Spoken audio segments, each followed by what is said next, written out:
Hi everybody, welcome to another episode of Two Bear Arms channel. As you'll notice, we have some new equipment here in the studio, and we've got more new equipment coming soon. So we're going to try it out today. It feels a little awkward, but a little bit. Getting used to the headphones and hearing each other and stuff. So yeah. Here pretty soon we're going to be calling each other Johnny Big Time or something. That's right, Yeah. something like that. Yeah, cool. All right, so we promised you another segment on holsters. So today we're going to talk a little bit about holsters. We're going to talk about paddle holsters becoming very, very popular. And I know it was kind of unique today. We decided we were going to talk about the paddle holsters. We knew we were doing a holster segment, and then we both looked at each other and we're both wearing paddle holsters just by chance. So it was a pretty magical moment. There you go. Yep. Absolutely. So why don't you tell them a little bit about the paddle holster that you carry, since you're carrying it on a revolver? That's Sure. actually kind of unique also. This one happens to be one that was made here at Two Bear Arms. The world famous Two Bear Arms. The world famous Two Bear Arms, and this one is actually in their leather like Kydex pattern because it was made for a revolver. I happen to be carrying a 2.5 inch Smith & Wesson Model 19 pin and recess, very classy. Anyway, this is one of my favorite kind of grab and go combos right here for me because it's so easy to put on and off. Again, we open carry in the shop here every day. And you know, what I really like about this is if I've got a project outside or we're working on the range and I got to crawl around on the ground or something, I can quickly remove this. But yet it also still holds very tight to the body. Paddle's very secure. I get a lot of support out of it. Definitely, absolutely one of my favorite modes of carry right here. I mean, I guess there's arguments to be made for how deep a concealment you can accomplish with this, and with any outside the waistband holsters, it's really just as good as your cover garment is at that point in time. Sure. But definitely one of my favorite designs. And again, this one's made for my 19. It's got a tension screw. I've got pretty decent retention on it. I mean, it's a great holster, great field carry too. So. Yeah, the paddle holsters, and here's a semi-automatic that I carry every day in a paddle holster design. I also have belt attach and such for it. But the unique thing on this one is that I also have the light on it. So there again, with the custom Kydex holsters, such as we make here at Two Bear Arms, we can make them for anything, any configuration. This is an OUAT application added to for those that don't recognize the model, it's an HKP7, older model, something I really enjoy carrying. But there again, the click down, I'm sure you heard that, the click down into the holster, very, very secure inside the holster with tensioning screws. And like Deuce just mentioned, one of the big advantages, and I talk to a lot of people when they're purchasing a new gun or they come in directly looking for a holster, one question we have is, when are you going to wear it? And for those that work in factories or that farm or that are mechanics or construction workers, the paddle holster is an excellent choice because it's easy on, easy off. Like Deuce mentioned a little bit ago, taking it off just to go work on something, but going into your place of business, you can just pop your holster off, lock it in your car, which in Indiana you're perfectly legal to do on your wherever you park your car. Just make sure it's locked up inside the vehicle, preferably in another lockbox to make it even more secure. But then when you come out of work, you can just pull it out, pull the holster, slip it on, slip the gun back in, and you're good to go. So makes it very, very quick application for it. They come in several different styles. We can make them for about anything. Now, there is a limitation to the paddle holsters, in my opinion. We can make them for any firearm that somebody would want. But one of the limitations that I try to suggest to people is if they get into a large frame, a very, very large frame. And when I say large frame, I'm saying probably Glock 19 size and bigger. One thing that can happen, and if you're watching on our YouTube channel, you'll be able to see me do this action, but basically it causes a rocking of the boat, if you will. And that's true with almost any paddle holster on a large frame. On the small frames, the weight of the gun just kind of suspends straight down behind the paddle and stays in place really well. But the larger guns with the large capacity magazines, that grip sticking out the back gives it counterbalance and causes it to rock a little bit in there. So that would be the only, if I had any negative to say about a paddle holster, I don't suggest them for very large frame semi-autos. But other than that, any of the standard frames or small frames or micros, they're absolutely an excellent choice. And like I said, this is the 19 is a very decent sized gun. Sure. There's a lot of weight to this, even though it's a 2.5-inch gun, and I still pretty darn comfortable all day long. Right, So, right, yep, yep. It doesn't dig into my hip or anything like that. So, and one thing I wanted to point out on your particular holster is that for those watching, you know, this is a gun that has a weapons light on it, and that's an incredibly compact package right there. I think that's really cool. I love the profile. You know, it's just one of the many things they do here to, you know, true custom kydex. Yep. So honestly, I mean, I see you wear this every day. I never see the gun out. Right. Luckily. Yeah. And but I honestly didn't know that this had a light on it. Okay. So yeah, Okay. so I mean that's kind of cool. Yeah, I mean, Outstanding. which is you know, it's kind of maximum results with minimal usage of kydex there. So that's Sure, awesome. sure. And we have some other patterns in the paddle holster design. This is called the Kelly Bear. It's more of an arrowhead type look to it, which has been very, very well received in here just for something different. It's still completely functional just as a paddle holster. It's just a little different design. And we have a grand total right now, I think, of 66 or 67 color choices that people can pick from for their holsters. So you come in and you are interested in that. And there again, I'm not turning this into necessarily just a commercial for us. There's a lot of great manufacturers out there. Now, the one thing I will talk about just briefly is universal fit holsters. We had a situation the other day, a gentleman come in and he bought a gun at the top of his budget. He had a certain amount he wanted to spend. Then as an afterthought, he decided to get a holster, and he went with a universal fit holster for a very large frame gun. And what I mean by universal fit is a nylon style holster that's designed to fit basically any large frame semi-automatic. And I wanted to bring that up a little bit just as a safety and security type aspect. And just mention to folks that I would rather see you spend a little bit less on the firearm and get a high quality, good retaining holster. The last thing you want to have happen is a firearm to fall out or to be in a situation where you're in a struggle and the holster can actually be ripped away from your body. Or you're going to draw the firearm in an emergency and it's tangled up in the nylon on the inside of the holster, or gets tangled up on whatever strapping system or any number of things there as far as getting the gun out, and cause a delay in that, or the inability to do that can cost you your life. Right. So universal fit holsters, while we have them in stock, and there are applications for that. Say you have just a field gun that you want, a pistol, a 22, SR22 or a Walther or something like that, that you're farming or cutting wood or out working in the woods. Obviously you don't want to wear a really nice holster, something you can tear up out there. A utilitarian nylon holster would be just fine for that application. I've got some, and I'll throw a 22 mag pistol in there or something, Ruger, or Ruger, toss in one of those nylon holsters, Uncle Mike's or any of the other brands that are out there, and just carry that to the woods for the day. Right. So just kind of keep that in mind when you're looking at firearms, and if you're setting yourself a budget, which everybody has to operate on a budget, but plan on $50 to $70 for a good holster would be a good number to kind of work with. So work that into your budget when you're thinking about the firearms. And I'd budget, because we could do a whole nother segment on belts too, but I'd budget somewhere between 150 and 175 for a belt and holster combination. Yeah. I mean, we're talking about, if you're going to carry a firearm for personal protection, we're talking about something that you're staking your life on. Absolutely. Absolutely. Do you want to stake it on a $15 holster and a $10 belt? Right. And those are, quality products are what they are. Absolutely. At some point in time. And also, as you learn, because we've certainly, it's not like you and I woke up and had one holster for the rest of our life. So, Right. There's a lot of different things you can experiment with too, which we've talked about before. But Sure. That's, like you said, flex that into your budget, because it's a very important part of the combination. You bet. You bet. All right, we're going to move on here a little bit. We're going to start the next segment here in a second. I will mention that please follow us on all of our social media. Find us on, of course, on YouTube, on Spotify, any podcast provider.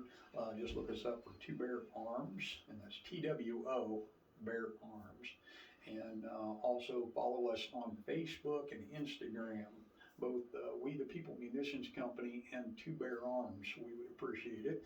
And also you'll get the latest information and the latest updates on products that we're bringing in, and you'll see our daily posts on Facebook if you follow us there. I would like to also mention a new sponsor for us that is a local sponsor, wonderful customer, wonderful people. I've done business with them personally for over 20 years, and that's WR Hall Insurance Company out of Warsaw. Excellent company, great personal service. They're always available to answer my questions as far as insurance, and they insure probably 90% of what we do here and my home and autos.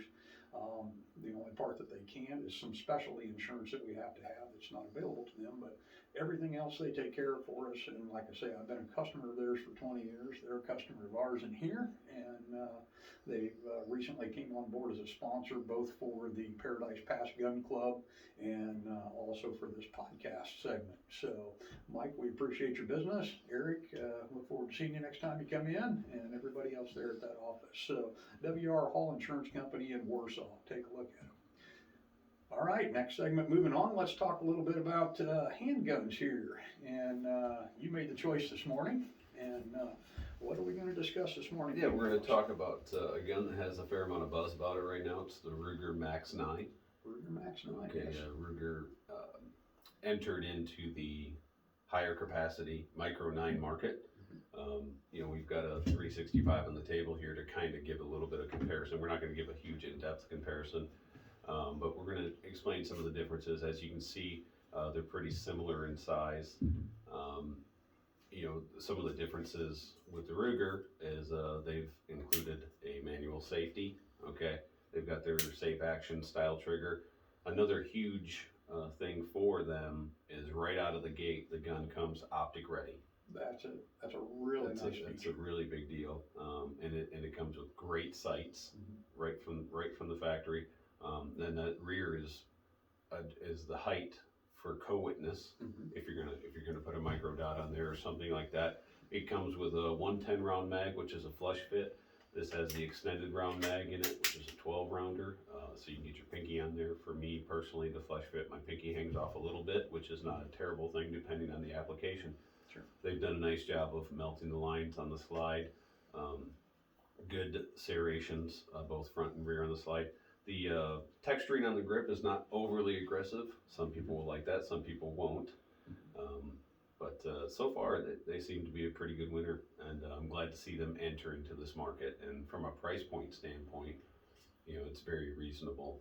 Yeah, they hit the mark. They came right up there against the 365 and the Hellcat and the 43X. All of those are all swimming in the same pool. And there's fans for each brand, and that's great. And I think each brand has something special to offer in their own rights. I guess it goes back to the same, and I use the analogy a lot of Ford, Chevy, Dodge type arguments. Everybody has their brand loyalty. A couple other things I'll point out on the Ruger Max-9 is also those sights that Deuce mentioned, the co-witness, but they also have put a straight 90-degree back on that. So if you do not put the optic ready on there, that also becomes a combat cut sight. It can be body raked. And I'll do a segment on tactical stuff at some point, and I'll explain all that for those that aren't familiar with it. But it's just a nice feature on there for anybody that likes every feature possible for a combat situation, and that's just something that they build in there. Also, their front sight, they did something just a little bit different here. They have a fiber optic sight in that, but then they've also encompassed it with a white phosphorus line around the fiber optic sight, which really gives it a bright pop when you bring that gun up. One of our good customers the other day purchased one, and he brought it back in and allowed me to run a couple boxes of ammo through it. And it's a very, very smooth shooting firearm. Triggers what you would expect out of a micro gun. It's not anything that you can just write home to mom and say, wow, this is exceptional. Right. But it is standard in the market comparatively to the others. But the one thing that I really did like about it is it seemed like the slide right out of the box was very, very smooth in application.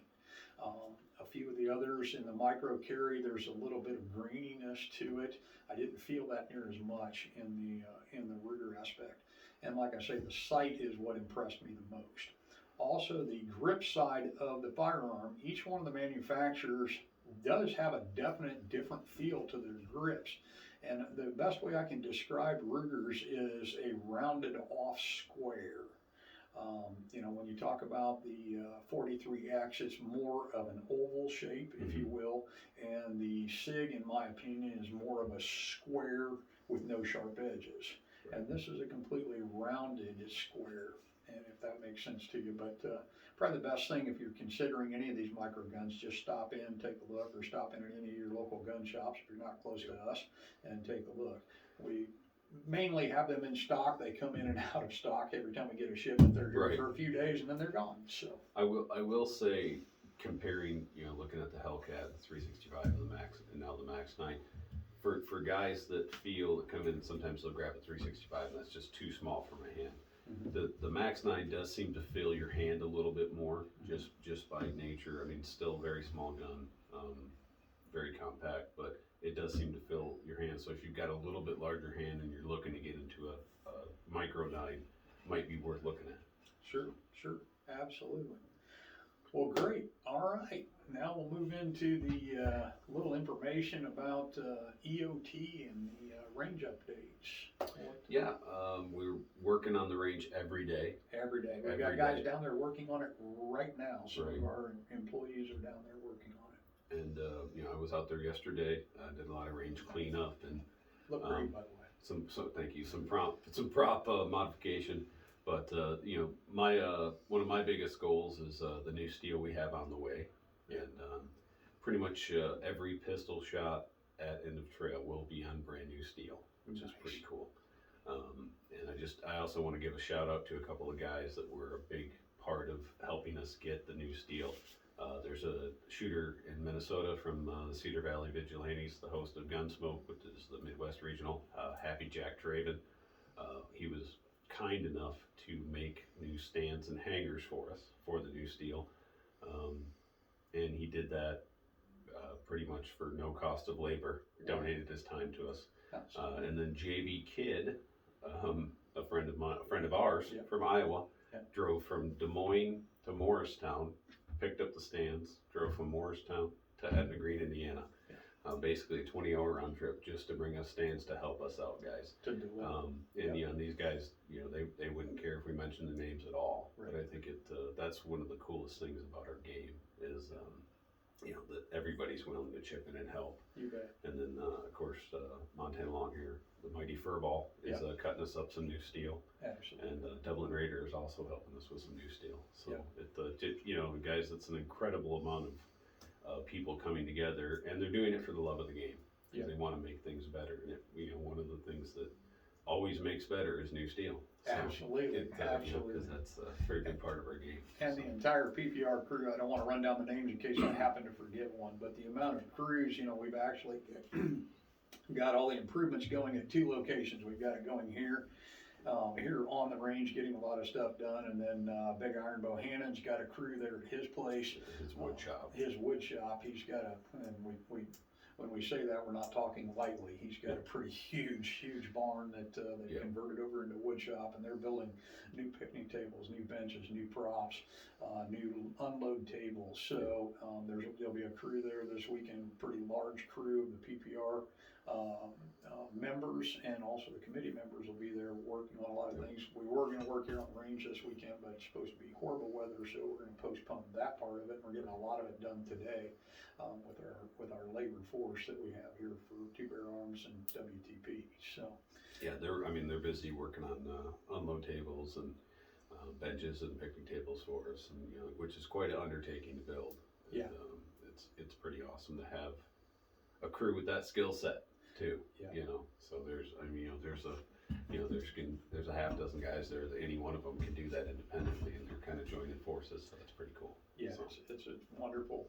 We've got some new electrical going in. We started working on that. Dublin Raider was here the other day, and you and I down there, and we got all that trenched in, and got new electrical going in for the purpose of the tents and the beer garden application, and some of the food vendors, and so just a lot going on all the time. It's, right now, we're down to what, like 56 days, I think? 56 days. Yeah, 56 days, so Yeah. we're in full speed here, and, it's basically, well, almost a 7-day-a-week operation right now to get everything as perfect as we possibly can. Pretty So, much. And then of course, Misty's working every day to, in contact with vendors and different suppliers and stuff like that. So, Yeah, absolutely. she's got a tall task in front of her because, she is organizing, remotely, which I've done before, which is always a challenge. So she's doing a great job, and, we're in communication with her on a daily basis, and, we're on track and things look great. So, and, they had, she's at Land Run right now in Oklahoma.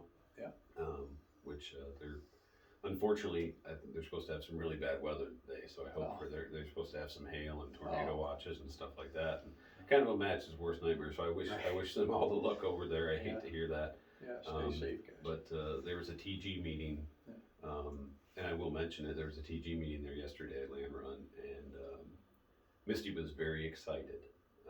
She said it was extremely positive. Great. A lot of excitement about this year's EOT, a lot of excitement for the organization moving forward. So she was very happy. Awesome. With the feedback. She said the TG meeting was packed. Oh, that's so people are getting the information and they're happy about it. So. Well, and we appreciate from the PPR side of things the massive amount of support we've gotten. I'm still getting emails every week from people with just a few questions, which is perfectly acceptable and great that they're coming in, but also getting a lot of compliments and a lot of people thanking us for putting it on. And like I remind them, it was Misty's decision to bring it here, so start the thanks there. And I can't imagine, I was thinking of it the other night, how for so many years the SASS headquarters has had a system of doing EOT, and now to do it remotely, I can't imagine how that task has changed. Getting the booklets together, I know you guys were working on stages and getting information back and forth, but Misty and them have to redesign all the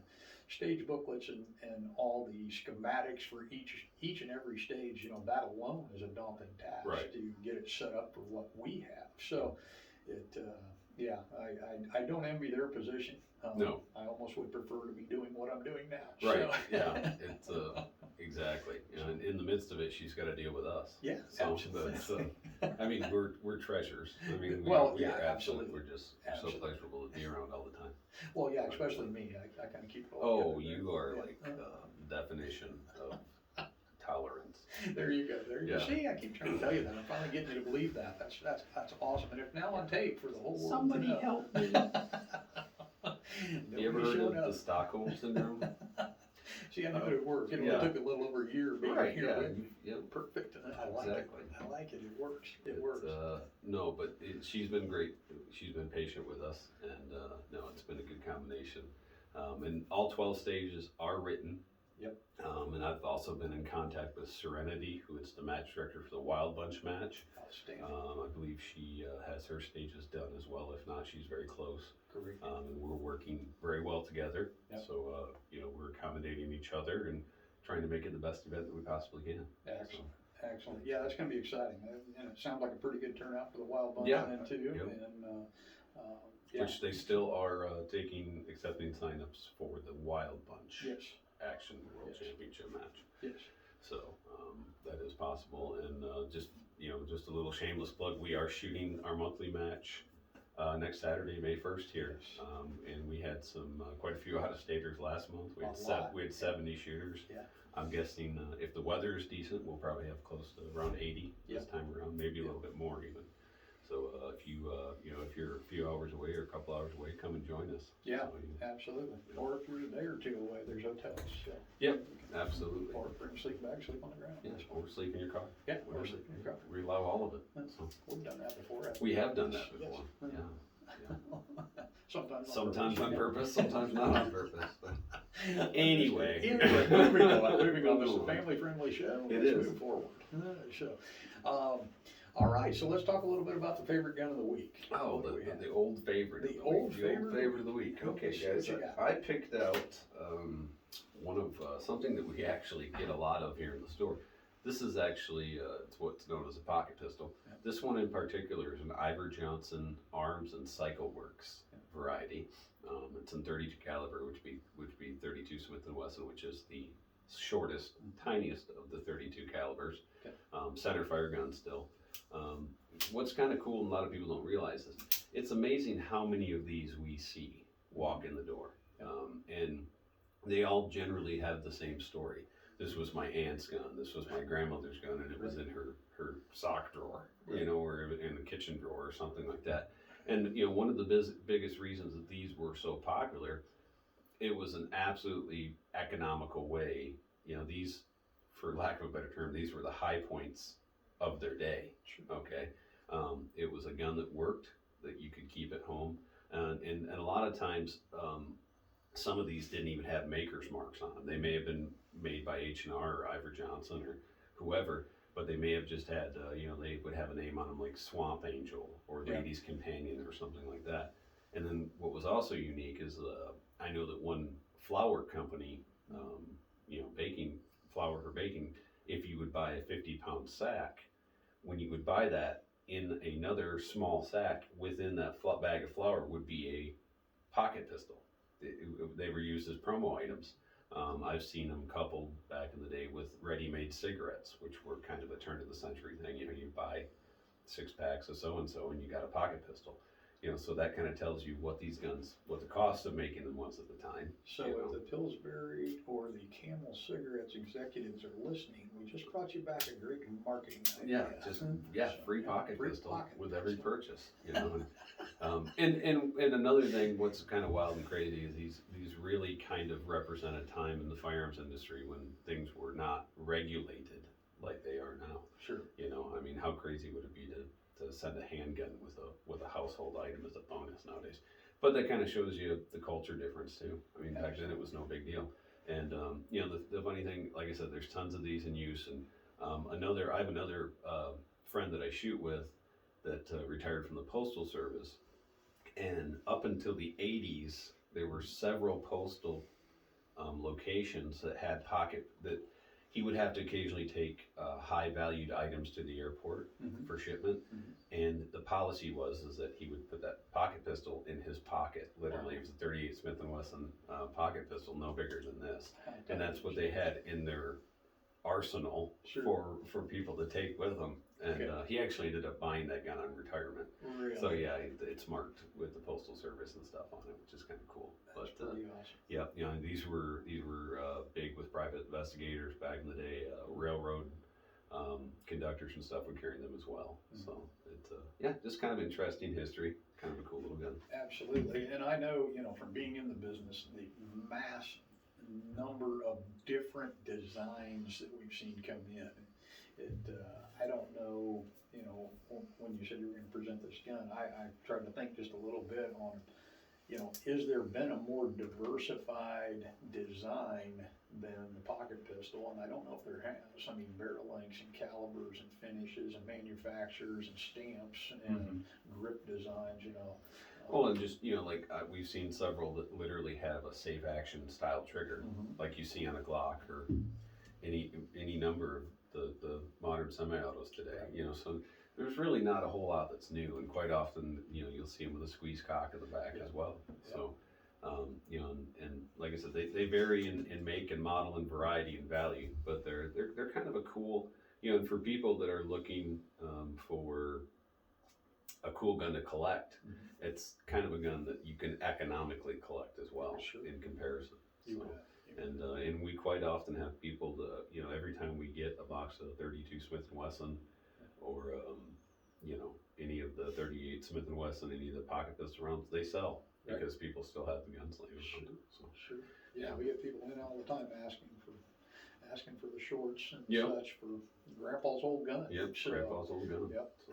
And tucked away, you know, during the pandemic last year, during all the riots elsewhere, people were digging around their houses finding old guns. A lot of senior citizens were coming in and looking for ammo for their old pocket pistols that they hadn't pulled out of the drawer in 35, 40 years, and decided they were going to load them up with some fresh ammo. And some of the coolest ones we get in sometimes are a pinfire or a rimfire variety that they're unfortunately unfortunately isn't any ammo available for it, but Right. still very cool to collect and look at. Yeah, and it's a poor man's collector gun, which I like. Absolutely. You know, I've got a couple different variations of guns that I collect that are cheap, you know, cheaper guns. Sure. $200 $500 type guns that you know, you can afford to buy a couple of them a year, or 3 or 4 of them, or 5 of them a year. And you know, pocket pistols would fall in that, because we see them in what price range do we normally see them in for retail? You know, generally, you know, 175 to 250. Yep. So, Yep. yeah.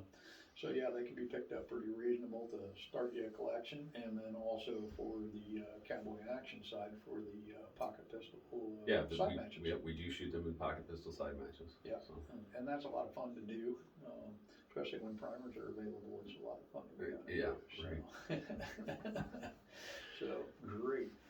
All right, well, we thank everybody for watching. We're going to, let me tell you about the shoots that are coming up. So for your calendar, put on there that here at Paradise Pass, we have the Make Black Powder Great Again match coming May 22nd and 23rd. There again, we hope to get Big Iron Bohannon to shake his schedule free to come in here. Would love to have Big Iron. We would love to have him here. I know his schedule's so jammed up. It is so jammed up. He works so hard. He does work so hard. He does. He does. Just the man works to the bone. So, anyway, I know he's dying to come in here. Maybe we'll do it remote. Maybe we'll just capture him like at his house. If you see him or talk to him or interact with him, any of his Florida friends or anything like that, give him a holler. Say you'd love to see him on the podcast. Yeah. We'd love to get him in here. Confederate Cole, if you're listening, get a hold of Big Iron. I know he listens to a lot that you have to say. So get a hold of him, tell him to get on this show. Absolutely. So, yeah, you know, that would be the highlight of our year, and get him on here. And, he is going to threaten my life probably by you're dead. Absolutely. Yep. That's awesome. All right, and then as you all know, EOT is coming here in June, and it is still sold out, and it is still a waiting list for that, which is awesome. But if you do live within a few hours or a day or whatever, and you didn't make it into the match, please come over and at least visit the vendors, the massive amount of vendors that are over 20 vendors right now. Yeah, it's pretty epic, and then just to be able to experience it the one and only time east of the Mississippi, and then also you can sign up for Indiana State. We still have some spots available for that. That's the very next week. It starts on the 2nd of July and goes through the 4th of July, and we've got some really awesome things planned for that shoot, and it'll be a total reset. Same facility, different match. Absolutely, totally different match. If you're bringing a camper in, you just set your camper up for EOT, and you stay all the way through state. You don't even have to move it unless you want to. Right. You know, it's a match being produced by kind of 2 different people, more or less. Absolutely. So we should actually have a contest to see which one people like the most. Oh, all right. So I'm gonna give out free puppies. Okay. Yeah. Well, yeah. I knew you were gonna go that way. Clean shooters get free puppies. I can't compete. Yeah, there you go. And then also want to mention July 31st. That's a one-day event. It's going to be the ladies only shoot. The men are going to be assisting the ladies all day as far as pushing gun carts around and preparing lunch and picking up brass and all that good things. And it'll be a ladies' day of fun. So check out our Facebook page. Check out the SASS Indiana page. It's a new page. I'm not sure. Traveling Kid, I believe. Traveling Kid and Mo Better and them started that up, I believe. If I missed anybody there, I apologize. But a great page to look at if you shoot here in Indiana at any point in time. Just keeps you up to date on all the happenings.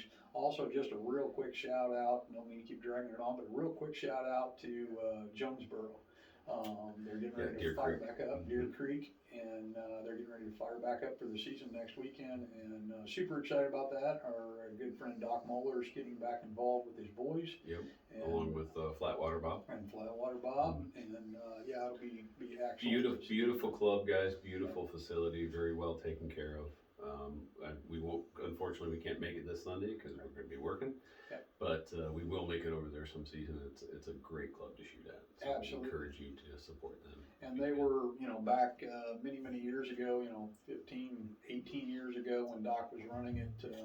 Back then, they were holding the Indiana State there, which I always had a wonderful time, and they were very gracious enough to start trading it off with us, and then Doc let us just take it back, or keep it here, I guess, is the Right. best way to put it. And Doc has been nothing but a really, really exceptional friend of this club, and we appreciate everybody down there, and we're really glad they're fired back up and Absolutely. rolling. So, that's great.